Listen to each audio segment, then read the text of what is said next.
চট্টগ্রামে ডেঙ্গু পরিস্থিতি দিন দিন অবনতির দিকে যাচ্ছে। চলতি বছরের ২৭ জুলাই পর্যন্ত মোট আক্রান্ত ৭৫৫ জন ও মৃত্যু হয়েছে ৩ জনের। চট্টগ্রাম মেডিকেল কলেজ হাসপাতালে এই মুহূর্তে আছেন আমাদের চট্টগ্রাম প্রতিনিধি মনিরুল ইসলাম পারভেজ। আমরা বিস্তারিত জানতে যুক্ত হচ্ছি তার সঙ্গে। মনিরুল, নিশ্চয়ই আমাকে শুনতে পাচ্ছেন। চট্টগ্রামের কোন কোন হাসপাতালে বা কোন কোন এলাকায় ডেঙ্গুর প্রকোপ বেড়েছে এবং কেন? আচ্ছা, প্রথমে জানা রাখি, চট্টগ্রামে ৮টি ওয়ার্ডকে ডেঙ্গুর হটস্পট বলে চিহ্নিত করা হয়েছে।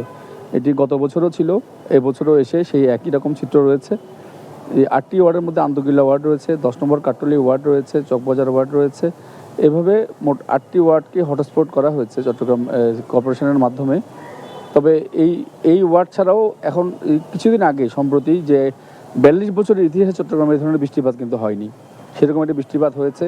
অনেক জায়গায় পানিবন্দী পড়ে রয়েছে মানুষ, এবং এখন পানি ধীরে ধীরে নামছে, কিন্তু কিছু কিছু জায়গায় এখনও নালা নর্দমা বা ছোটো ছোটো যে গর্ত, সেখানে কিন্তু পানি জমা রয়েছে এবং সেখানে মশার প্রচুর ডিম পাচ্ছে। সেজন্য তথ্য আমাদেরকে এখানকার চিকিৎসকরা জানিয়েছেন। অর্থাৎ এই চট্টগ্রাম মেডিকেলে আজকে চিত্রটি বলি, এখানে আজকে পর্যন্ত ৪৩ জন রুগী ওনারা অ্যাডমিট করেছেন। তবে ওনারা বলছেন একটি ওয়ার্ডকে ডেডিকেটেড ওয়ার্ড করা হয়েছে এখানে, ১৬ নম্বর ওয়ার্ডকে, এবং অধিকাংশ রুগী যে বাঁশখালী, সাতকানিয়া বা যেখানে পানিবন্দী ছিল মানুষ, সেখান থেকে আসছে। এ ধরনের একটি চিত্র ওনারা আজকে চট্টগ্রাম মেডিকেলের চিত্রটি আমি আপনাকে জানালাম। এছাড়া যে বিভিন্ন উপজেলাগুলো রয়েছে সেখানেও মশার প্রচুর উৎপাত রয়েছে। আর যে এই বর্ষা মৌসুমটি আসলেই, অর্থাৎ যখন থেমে থেমে বৃষ্টি হয়, তখনই আসলে এই প্রকোপটা প্রচুর দেখা যায়। তবে ডাক্তাররা কিন্তু বলছেন যে আসলে সচেতনতার কোনো বিকল্প নেই। তারপরেও আমাদের আমরা শুধু বিভিন্ন সংস্থাকে দোষ দেই, কিন্তু এই প্রকোপটা কিন্তু কোনোভাবেই কমছে না। জাকিয়া, মনিরুল, যেটা বলছিলাম যে এখন যে এলাকাগুলোতে আসলে ডেঙ্গু সংক্রমণ বেশি দেখা যাচ্ছে, প্রতি বছর কি এই এলাকাগুলোতেই ডেঙ্গু সংক্রমণ বেশি থাকে? হ্যাঁ, সেটাই তো বলছিলাম যে গত বছরও একটি এখানে সমীক্ষা করা হয়েছে। নগরীতে চট্টগ্রাম সিটি কর্পোরেশনে ৪১টি ওয়ার্ড রয়েছে।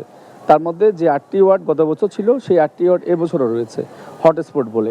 সেই ওয়ার্ডগুলোই বলছিলাম যে এদের আশেপাশে মহেশখাল রয়েছে, খালের সাথে লিঙ্ক রয়েছে, এবং এখানে জোয়ারের পানি যখন আসে তখন অনেকগুলো জায়গায় একসাথে পানিবন্দী থাকে। আবার যখন জোয়ারের পানিটি চলে যায় তখন পানি নেমে যায়, কিন্তু যে জায়গায় গর্তগুলো রয়েছে সেখানে পানি কিন্তু থেকে যায়। অর্থাৎ এখানে জোয়ার ভাটার যেহেতু এর সাথে সম্পর্কিত চট্টগ্রামের কয়েকটি এলাকা, চকবাজার এলাকা, মহেশখাল নিয়ে যেটা বলছিলাম, যে কাট্টলি ১০ নম্বর ওয়ার্ড, এইভাবে যে ওয়ার্ডগুলো রয়েছে যেখানে পানি জোয়ারের সাথে চলে আসে, আর বৃষ্টি যদি যোগ হয় তাহলে তো কথাই নেই, সেটি অনেক দিন থাকে। অর্থাৎ আজকে বৃষ্টি হলো, সেটি ২ দিন পর্যন্ত অব্যাহত থাকে। এরপরে যে ওষুধগুলোও দেওয়া হয়, ওষুধ নিয়ে নানা রকম অভিযোগ আমরা শুনতে পাই, যে আগে যেভাবে মশা মারা যেত সেভাবে নাকি মশা মারা যাচ্ছে না। আবার অনেকে বলছে মশার অ্যান্টিবডি মানে হয়ে গিয়েছে, মানে অর্থাৎ রোগের সাথে মশাও তাদের ক্ষমতা বৃদ্ধি পেয়েছে। সেখানে কথাও বলে যে কর্পোরেশনের ওষুধে মশা মারা যায় না, কিন্তু প্রত্যেক বছর মেডিকেল কলেজ হাসপাতালে আছেন মনিরুল, আপনি তো শুনতে পাচ্ছেন নিশ্চয়ই আমাকে। চট্টগ্রাম মেডিকেল কলেজে আছেন আপনি এই মুহূর্তে। হাসপাতালে রোগীর সংখ্যা কেমন দেখতে পাচ্ছেন? হ্যাঁ, এখানে আজকে পর্যন্ত ৪২ জন, ৪৩ জন, আজকে আরও একজন যোগ হয়েছে। ৪৩ জন রুগী এখন অ্যাডমিটেড রয়েছে। আর যেটি বলছি, ডেডিকেটেড ওয়ার্ড করা হয়েছে ১৬ নম্বর ওয়ার্ডটিকে চট্টগ্রাম মেডিকেল হাসপাতালে ডেঙ্গু কর্নার করা হচ্ছে। আচ্ছা, তাদের যথাযথ চিকিৎসা হচ্ছে? হ্যাঁ, চিকিৎসা সেবার কোনো কমতি নেই, কারণ মেডিকেলে এই গত ২ দিনের মধ্যে কোনো মানুষ মারা যায়নি। অর্থাৎ চট্টগ্রামের যে খারাপ রোগীগুলা, প্রথমে তো বিভিন্ন ফার্মাসি থেকে ওষুধ খায়, ডাক্তাররা যেটা বলছিলেন, বিশেষজ্ঞ ডাক্তাররা বলছিলেন যে প্রথমে মানুষ জ্বর হলে ফার্মাসি থেকে ওষুধ খায়।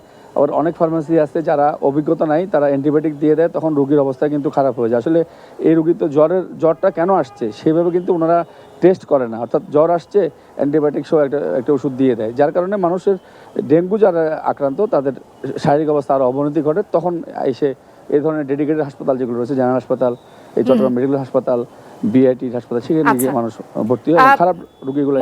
ডেঙ্গু মশার বিস্তার রোধে সিটি কর্পোরেশনের ভূমিকা এখন পর্যন্ত কেমন দেখছেন? ওই যে বলছিলাম, প্রতি বছরের ন্যায় ওনারা ওষুধ ছিটায়, সেই ওষুধে মশা মারা যায় না, সে ধরনের তথ্যই আমাদের কাছে রয়েছে।